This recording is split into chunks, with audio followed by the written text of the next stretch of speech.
Hello, hello, hello, and welcome back. Welcome back, welcome back. We are continuing with our now colorful village. As you can see, most of the buildings, the structure has remained intact. They are the same floor plans as the original generation through the default of the game mechanics. Now, the tavern you can see behind me inherited a second floor so they could have beds to rent out. Each house now has at least a bed and a chest added to it at the minimum. Some of them even have crafting tables, and a couple of them even have furnaces. But they all have beds, they all have storage, and the whole purpose of upgrading this little village is basically to make it like a base. So if somebody wanted to play on this server, I am on a realm server, by the way. That's what I have. They are wonderful. I love them. They're up 24/7. They don't eat my computer. And it only costs like, it's either 10.20 or 10.30 a month if it hits your credit card automatically. You get 3 slots for 3 worlds, plus a slot for mini games. And it's great. It's just great. I love it. I love it so much. Anyway, this is my Metropolis world. And my focus for my Metropolis world is villages. So that's what we're working on today. We have our landing pad over there that's clearly marked, so everybody knows not to build on top of it or destroy it. That's a safe landing zone for teleporting, so you don't land in a wall. And I don't think what we've done has affected the villager spawn. Let's look around. Let's do a quick, our blacksmith shop was our first one that we did. See? Very simple, very basic. And everybody has little bitty flower beds around the buildings. We redid the well. We didn't do a whole lot of changing to it. We made it more shallow so the villagers won't hop in there and drown. We put a bucket for drawing water out of the well. We changed the top and lowered it, basically. And we will do a full tour later, like at the end. The blacksmith shop is the first one we did, and this is the last one we did. But they are all finished now. So we are going to work on gardens, because that garden, for example, is way too far away. We want the gardens in town where the villagers will take care of them. Because, as we have seen, the rabbits come in and they eat the carrots. Now, as far as the game mechanics, they probably don't physically eat the carrots. But when you use a hoe and make something into farmland, the way to get it to not be farmland is to smother it with another block. See, it's no longer tilled. Well, if you stand here long enough, or if an animal stands on it long enough, or if an NPC villager stands on it long enough, that qualifies as a block, which will smother it. So it can make the crops go away, like there, see? So what we're going to do is we're going to set up little gardens. They probably are not going to be as big as these, but we're going to have a lot of them. So we do not want to tear them all out at once. What we want to do is add them in and then take out the old ones. And the reason you can't hear all the is because I finally got smart and went into my sounds and turned friendly creatures off, because I was recording and the villagers are just everywhere, and it was just getting on my flippin' nerves. So let's figure out where we are going to put our first little garden. And we are going to grow things besides wheat, carrots, and potatoes. We are going to grow melons and pumpkins and cocoa beans. All right. This looks like a good place to start right here. And we are not going to use that style. We are not. Let's see.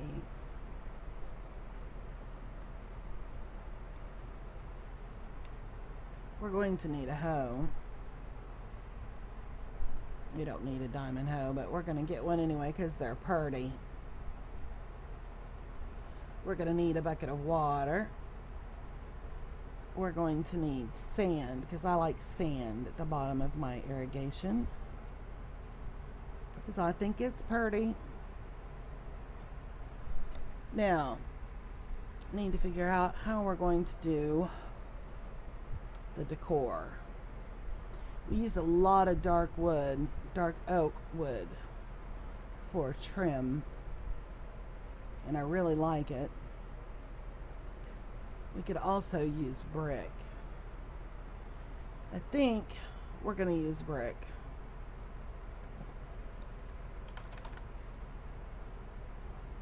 Not monster egg. Let's use some. And stairs. And let's grab slabs just in case. Now the thing is, we don't want the rabbits getting in, but we're not really going to be able to keep the rabbits out without keeping out the villagers, because the villagers are not smart enough to open a gate. But if we have some kind of an enclosure, we can probably slow down the rabbits a little bit. So let's start with, first let's figure out where we want these to go. 1, 2, let's give it some space. 2. And the villagers love to hop up on stuff, just like the sheep and the cows and the rabbits. Chickens. 1, 2, 3, 4. 1, 2, 3, 4, 5, 6.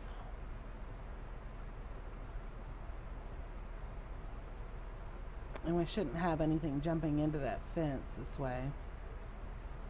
And we're just gonna make these fit the little areas. We're not gonna do exact. Now the villagers are not gonna take care of the melons and the cocoa beans. They don't do that. They'll replant the carrots, potatoes, and the wheat, but they won't mess with the melons and the pumpkins and stuff. But we want them here anyway. So let's see.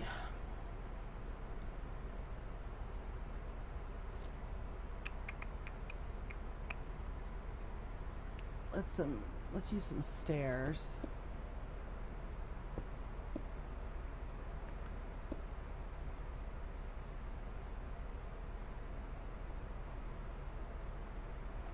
Actually, let's do something else. Will this work?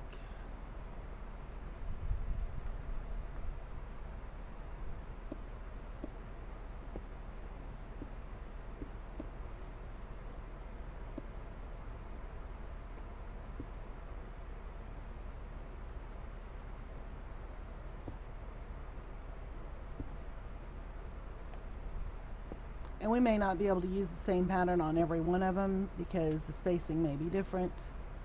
So we will just do what we can where we can. Okay.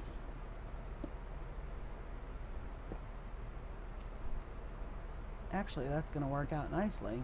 That was a nice little accident. My accidents don't usually work out that well. Okay.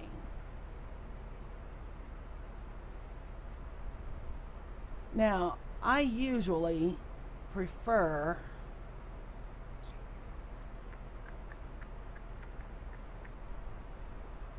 to have, let's bring this up.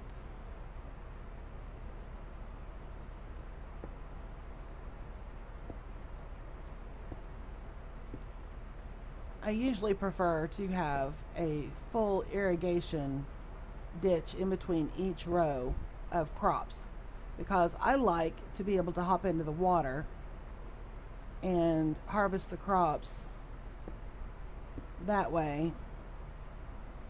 You know, let's look at, let's see if that looks better to add a little bit of variety. Does that make it too busy? No, let's go with it. But the thing is, I do that so that I can plant and harvest without standing on the crops. Well, the villagers won't care. They're going to stand on the crops no matter how easy we make it not to. So, there's really no point in doing that. And we're just going to do this and this for the front. Nope. This and this for the front. Alright. So that's a nifty little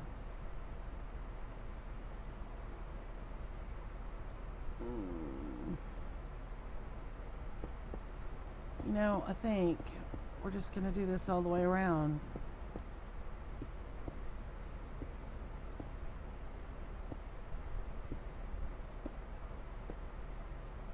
A little less busy, still detailed, still simple. Yeah. And then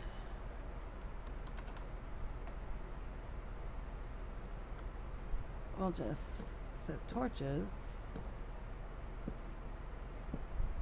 on top of the chisels. That should give it plenty of light. And let's see. They'll be coming in here, but they're just going to stand on everything no matter what we do. So this looks like the center. So let's put some water right there. That'll be enough to irrigate everything easily because it will irrigate up to 4 tiles away. Now we just need to figure out what we're going to plant. And I think we're going to start this one as, I think we're going to do this one as pumpkins. What do you think?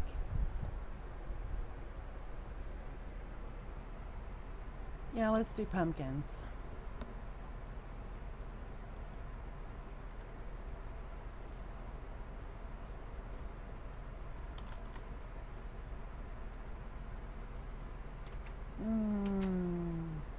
Oh, I forgot to do my...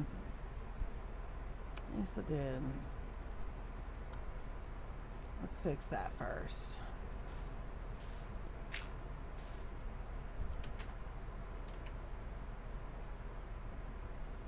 Alright, it's pumpkin planting time.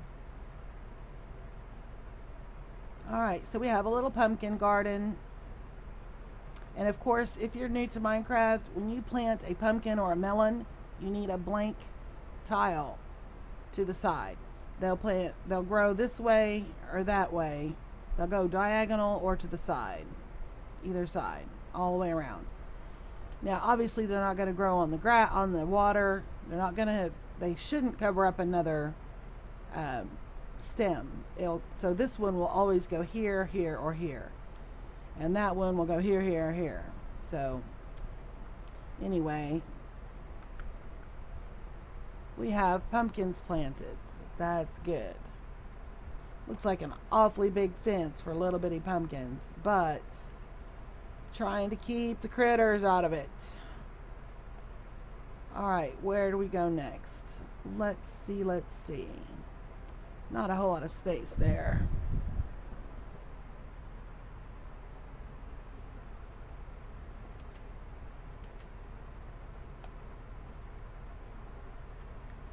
Do they really need a fence?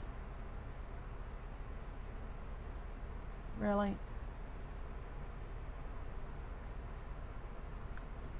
Yeah, let's leave their fence. Alright, let's come down here. We have a little house here. We have space here. And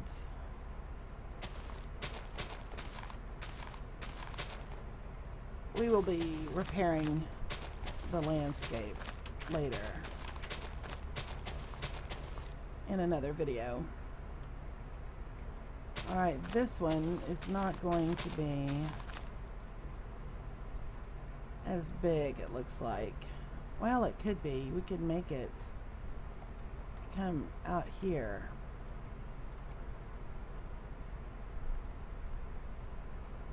Let's see.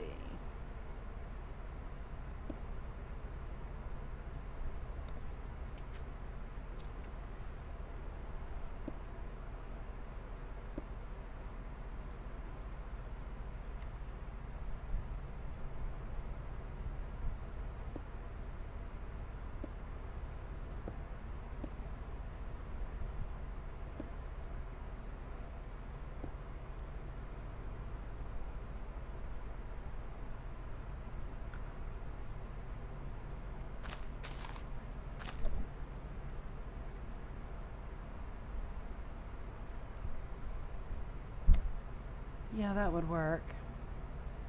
It's not going to be very big either.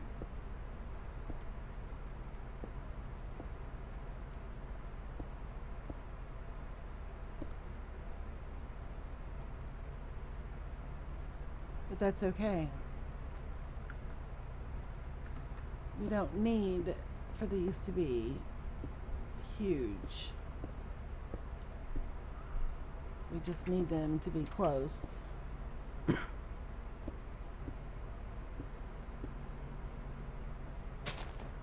Yeah, that's gonna encourage people to just jump right on top.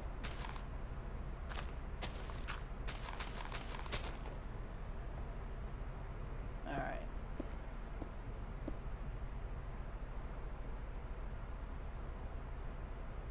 Move your booty. Thank you. Move your booty. Thank you. Alright. And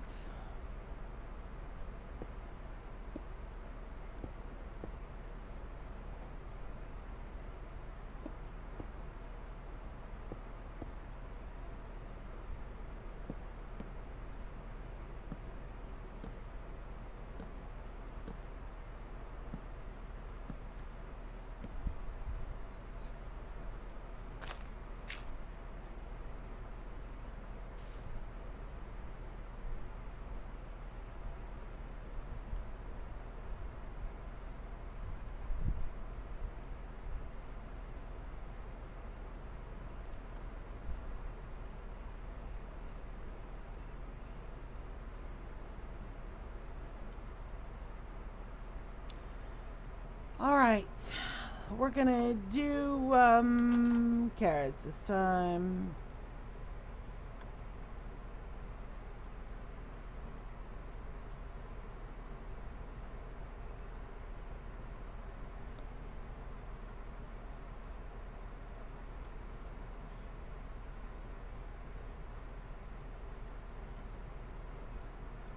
Okay, so we have melons and carrots. As a matter of fact, let's change this.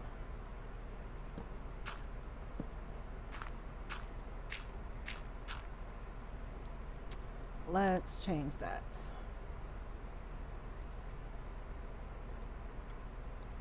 Because it is so close to the houses and we do want them to take care of them. They're not going to take care of melons. We can put the melons and the pumpkins and stuff somewhere else. Give me those seeds back. So let's do potatoes here.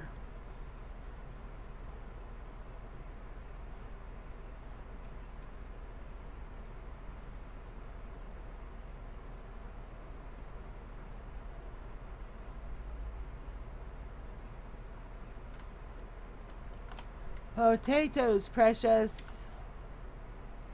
Potatoes.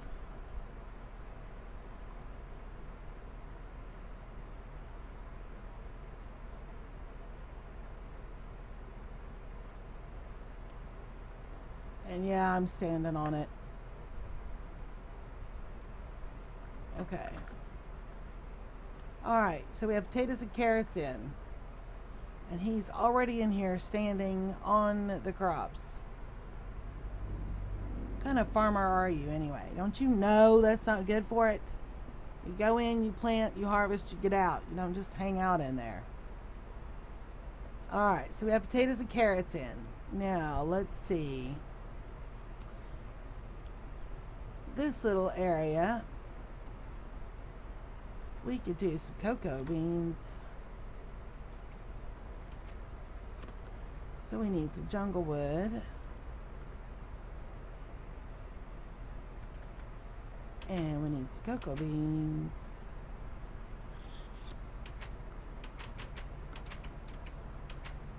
So we put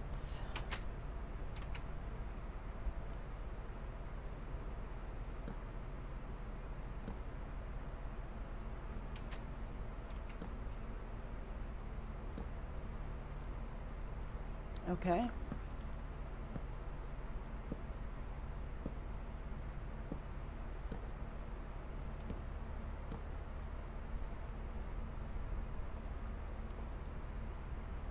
Cocoa beans take up a tile, so you have to be able, they have to be able to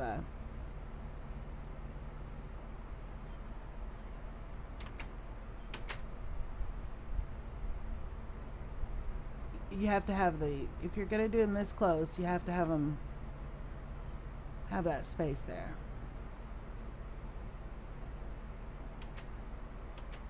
And you really don't need, unless you are playing on a multiplayer with quite a few people, you really don't need very many cocoa bean trees, because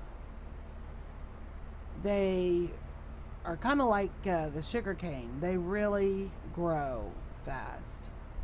See, that one's already ripe. See, that one's already ripe. See how fast they ripen up? So you really don't need much. And let's go ahead and put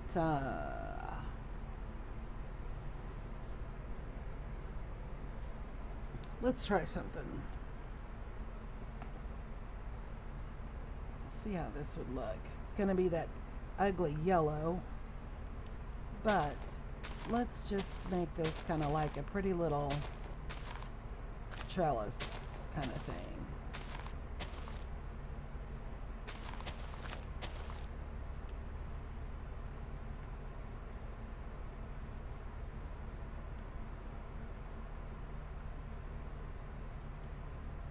Oh, we forgot some.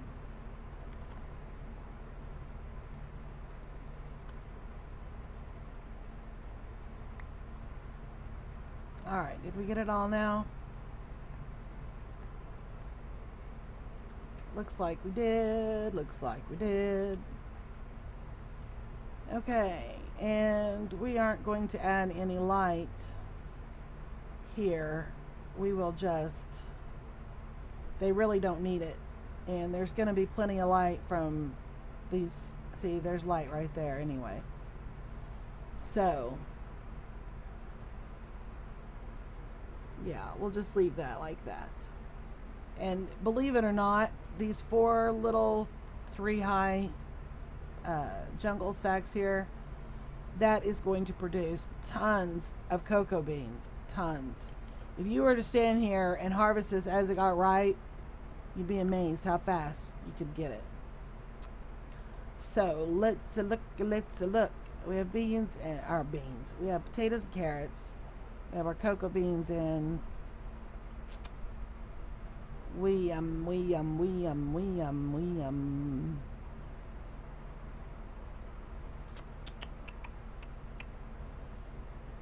Let's see. Ooh, we have some nice space here.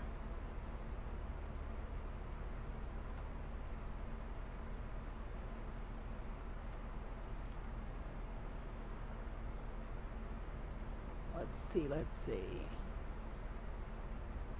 You want to leave room for walking around in between here without being impeded.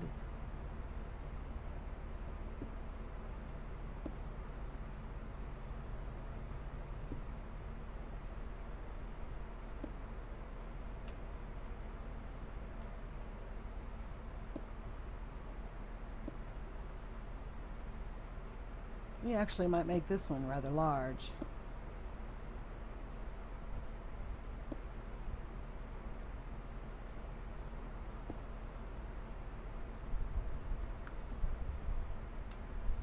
Since there are two houses right next to it, hopefully they'll take care of it.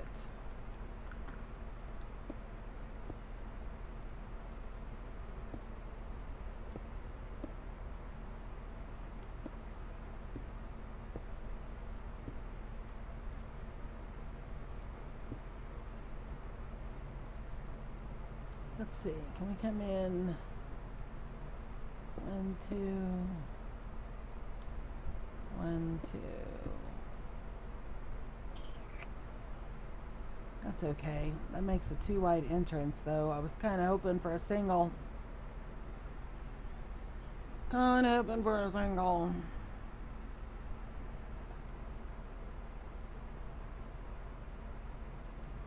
That'll work.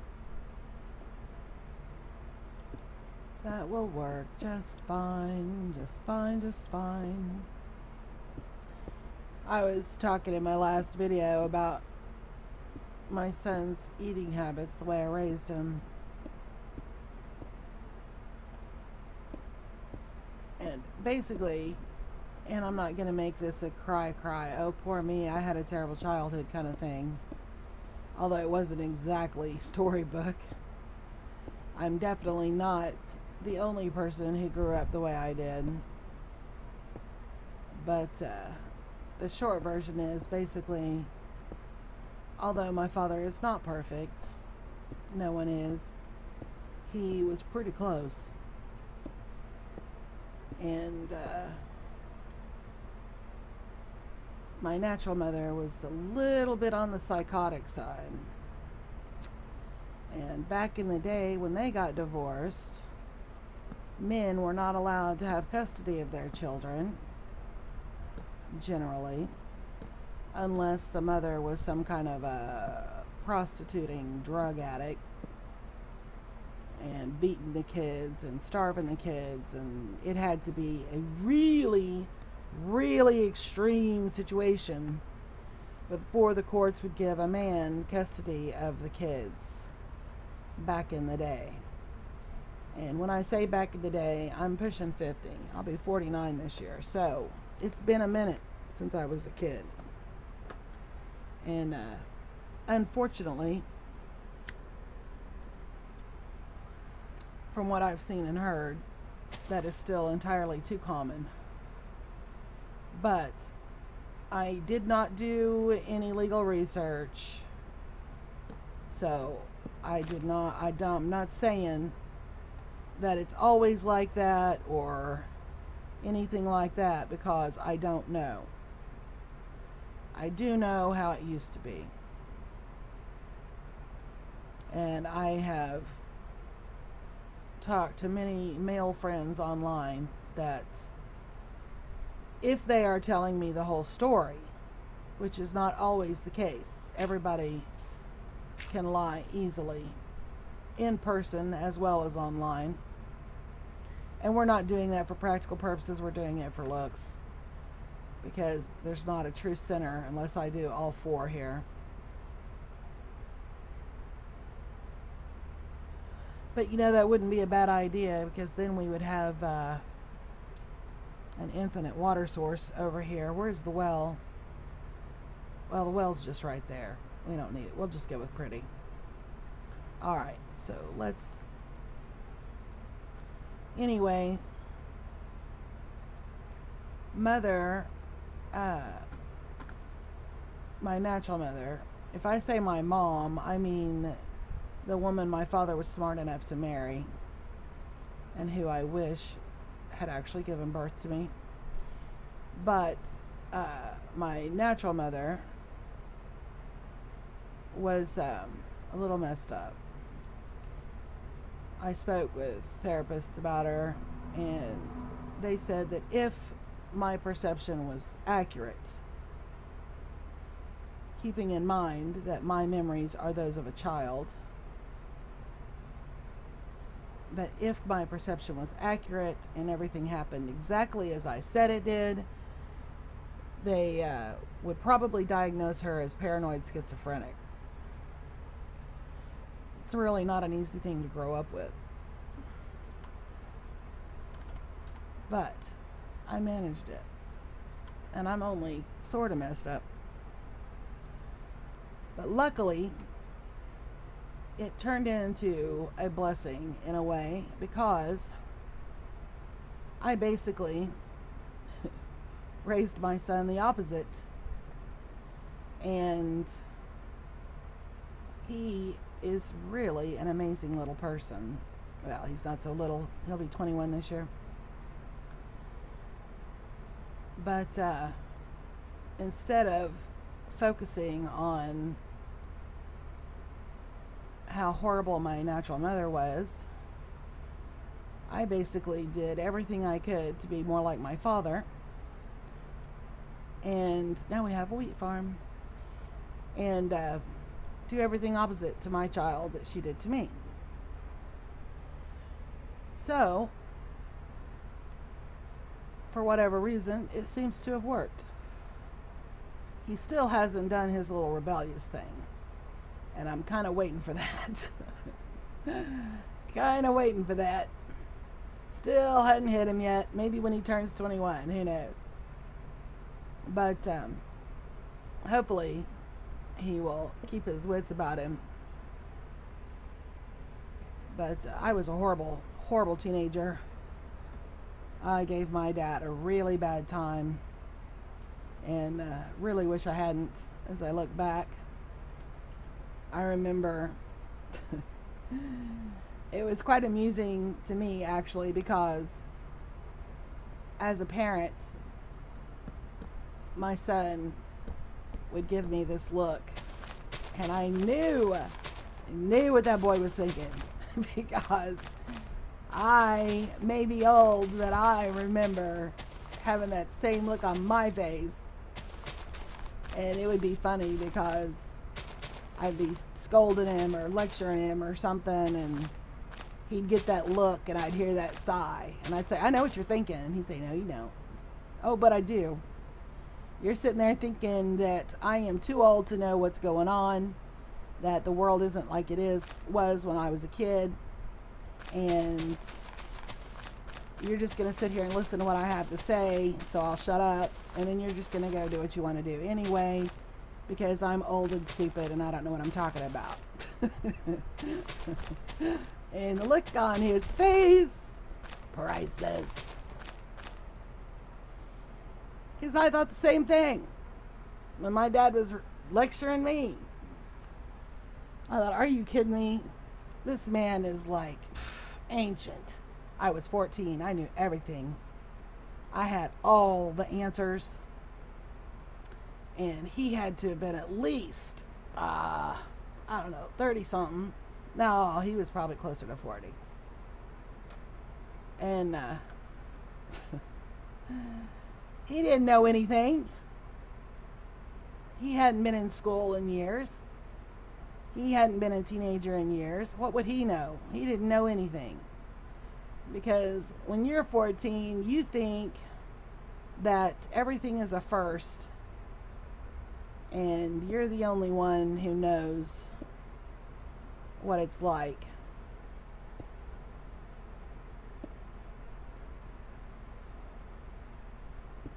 Well, not every 14-year-old feels that way, I'm sure. Some of us, there are actually some kids out there that are mature enough to recognize that there are adults out there, in spite of their ancient age, actually have a clue.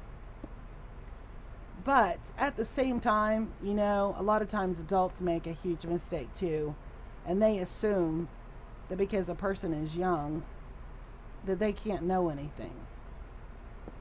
And that is horribly wrong. We're just going to leave that open.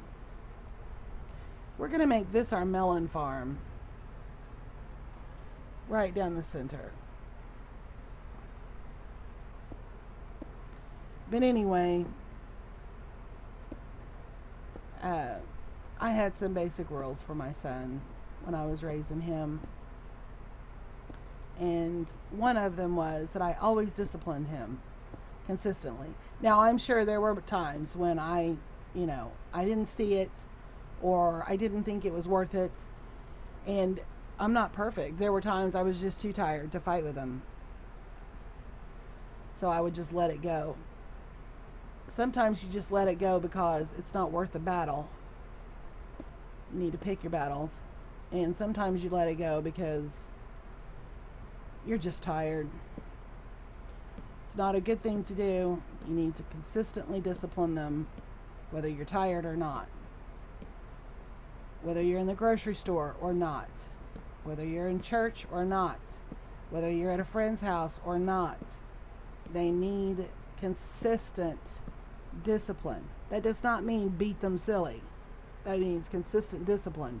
No needs to mean no.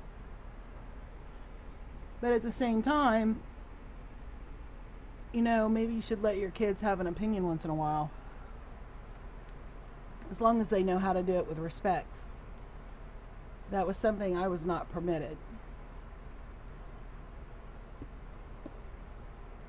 We did not question. We were not allowed to ask why. We were not given any explanations as to why certain rules were in place, or why we were told no, or why something wasn't possible. It was just, she said it, it was law, end of conversation. I don't know this number, but I'm going to answer it anyway. Sorry about that. Excuse me. Hello? Hello? No, you have the wrong number.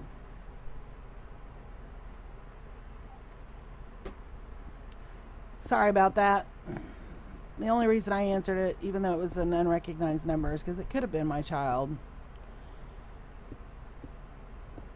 He has a cell phone, but you never know when a battery dies and somebody's having a call from someone else's phone or a store or whatever. So anyway, back to my discipline procedures. I did spank my child. I warmed his little butt with my hand when he needed it. And if he got too mouthy, I would pop his little mouth. I didn't hurt him. I didn't break the skin. It was just enough to startle him. And I know there's a lot of people that are going to go, "Oh my God, you hit your child." Yep, I sure did. Sure did. I warmed that butt. Or I popped that little thigh. But never did it in anger. And I always used my hand. I did not use a belt or a board or anything like that. And I told him why he was being punished. He knew why he was being punished, without a doubt, every time. And 1, 2, 3, 4, there we go. 1, 2, 3, 4. Let's see how this works out. 1, 2, 3, 4. Did I do that right over here? 1, 2, 3, 4. Yes, I did. 1, 2, 3, 4, and 1, 2, 3. Wow, that really, man, I cannot believe how lucky we're getting. And of course, we don't need this one right here because that would go 4, and this one's going 4, so that's overlapping. But we're going to put it there anyway, just for the symmetry. But anyway, when I disciplined him, as I said, first of all, I made sure he knew why he was in trouble. And I also made sure he understood that I loved him And he understood that him being in trouble did not make him a bad person. And this is not working like I wanted it to.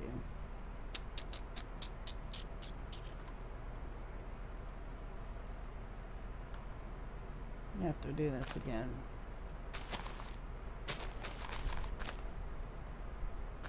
I think what I'm going to do is I'm going to make the water work where I want it to and not worry about symmetry. We'll see how it works out. Probably won't work out the way I want it to, but we shall see. We shall see. Okay, so I want that to be left blank. I want that to be able to have melons. So I want this to be harvested. So that'll go there, and then we can put a water here. Oh, that's the same place. All right.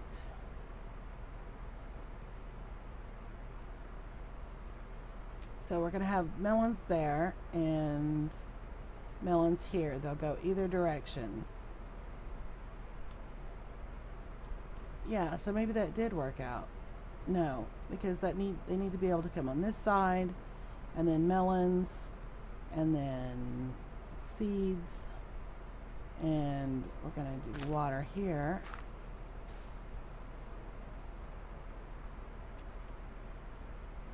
Melon, seeds, melon, melon, seeds. No. How did I do that?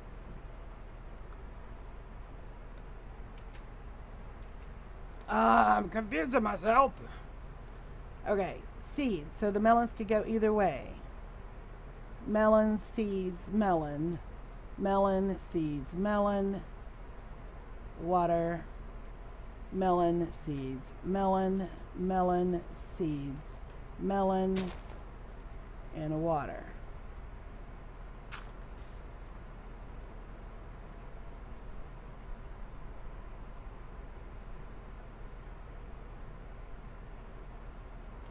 Yeah. Melon, seeds, melon. Melon, seeds, and melon. That brings us here. All right.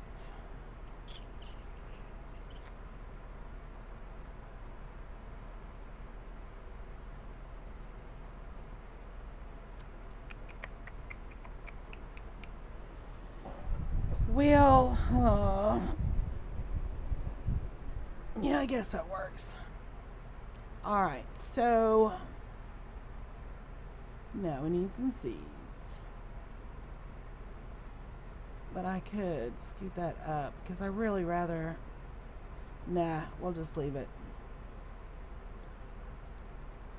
I just don't want them growing right here, but I really can't scoot this forward. But I can scoot it back. We're going to scoot it back. I'm sorry.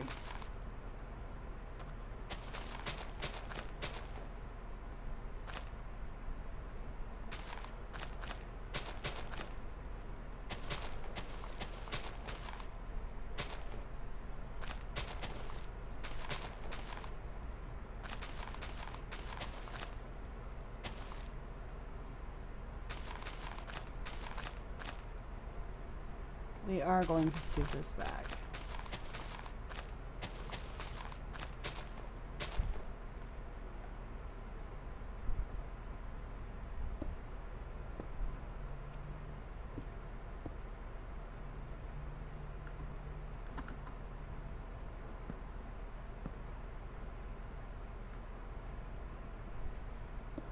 Anyway, I made sure he understood that whether he did something right or wrong, it did not make him a good person or a bad person. Because kids are good people. They're always good people.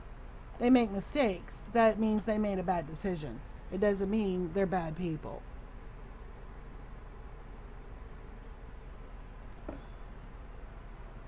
Now, there are extreme cases where kids have been known to take guns, seeds, melons, melons, seeds, melons. Let's do water here.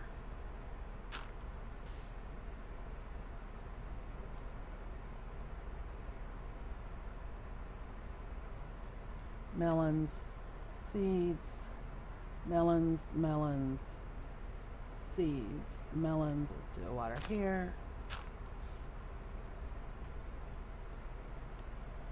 See how this works. Melons, seeds, melons, melons, seeds, melons, water.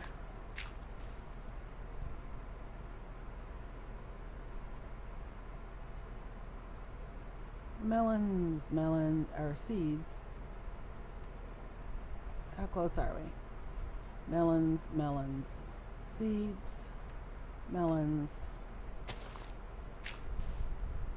water.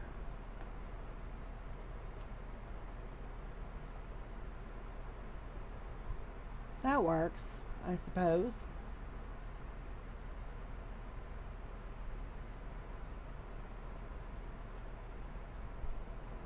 I like that better than the melons growing right here. Okay, so we're going to go with this. All right.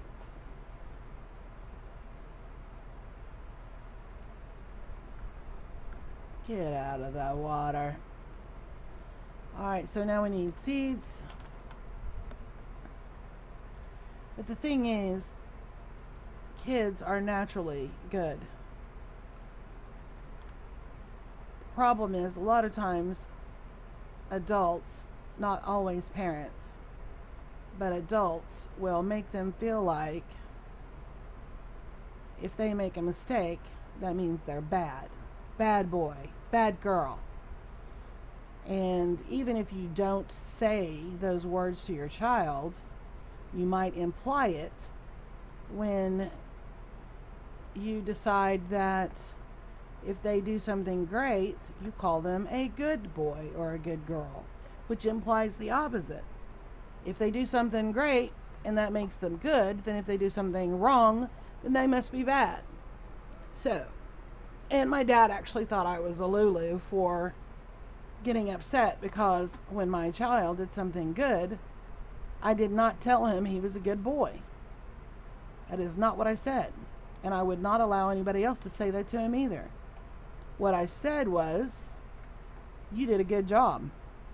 Or you made a good decision. That's what I told him.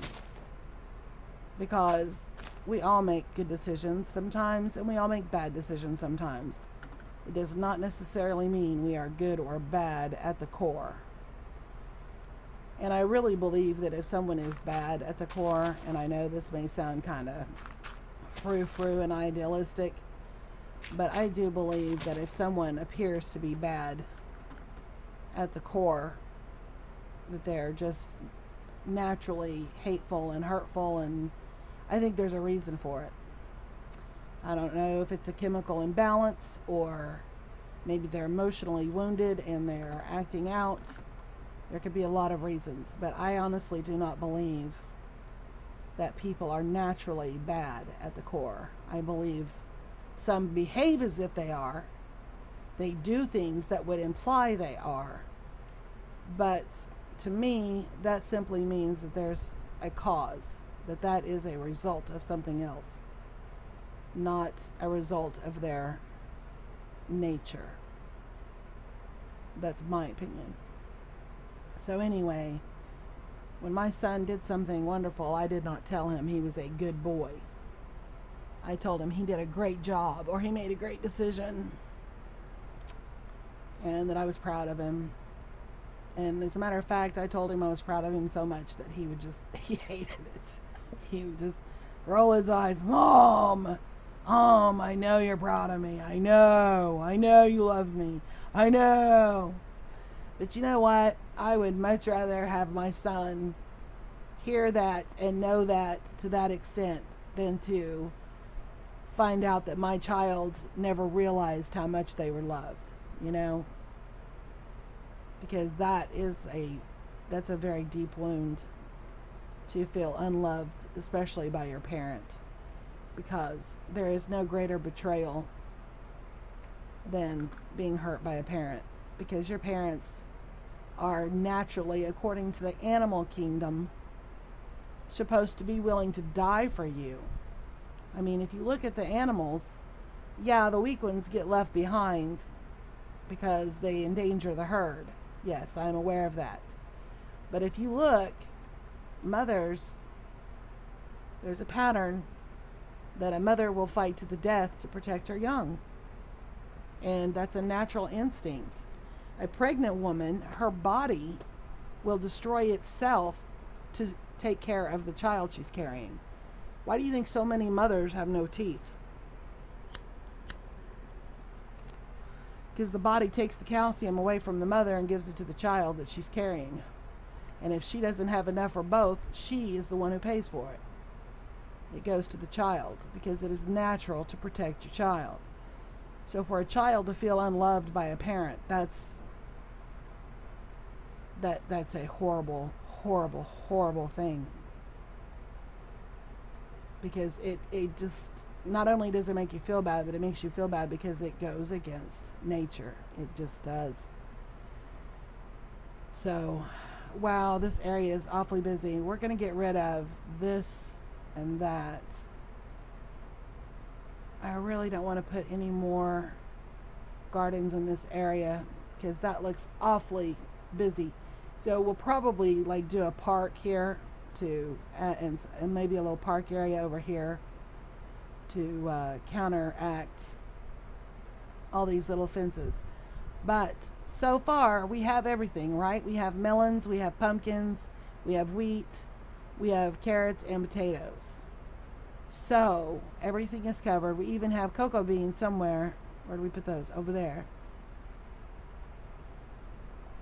The only thing we don't have is netherwort. And to be honest, I really don't know how to plant. I think you plant it on soul sand. But I'm not going to plant netherwort. To me, that's not a typical farm item for an overworld base. So if you want to plant netherwort, knock yourself out. But I'm not going to put that in here. Alright, so we have our fences. We have at least one of each thing. So before I take those out, though, let's go over here and let's put a couple of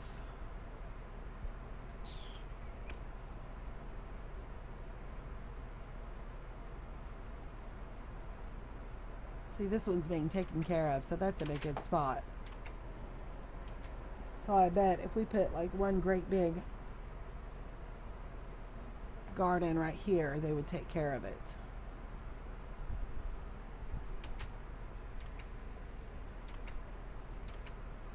Alright, I tell you what I'm going to do. I'm going to go ahead and wrap up this episode. Oh, you keeping an eye on everything up here, are you? I'm going to go ahead and wrap up this episode, and